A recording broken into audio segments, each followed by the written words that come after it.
narito po dito ang update natin para sa lagay ng ating panahon. Ngayong umaga po ng August 31, 2025. Sa ngayon po ay patuloy pa rin natin na binabantayan ang sama ng panahon na nasa loob po ng Philippine Area of Responsibility na nanatili pa rin sa silangan ng Dinagat Island, about 502 km east away.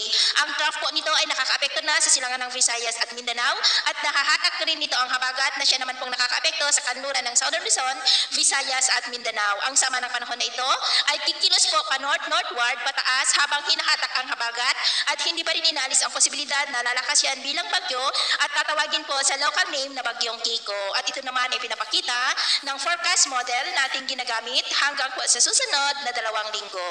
At sa lagay ng ating panahon ngayong madaling araw dahil sa pinagsama-samang epekto ng habagat, mga localized thunderstorm at trough ng sama ng panahon ay may mga isolated rains na sa ilang bahagi ng Bataan, Metro Manila, Batangas, southern part ng Quezon, Mimaropa, Bicol Region, Panay Island, Negros, Cebu, Bohol, Leyte, Samar Provinces, Sulu Archipelago, Zamboanga Peninsula, Northern Mindanao, Caraga, Davao Region at Sorsogon. At mamaya ay sisikat ang araw sa malaking bahagi ng Luzon pero dahil sa habagat at trough ng sama ng panahon ay asahan ang maulap na kalangitan na may mga pulo-pulo na mga pag-uulan sa malaking bahagi ng Visayas, ilang bahagi ng Southern Luzon, Tawi-Tawi, Northern Mindanao, Caraga at Davao Region. At mamayang hapon, mas maraming lugar ulit ang makakaranas ng mas maulap na kalangitan with isolated rains.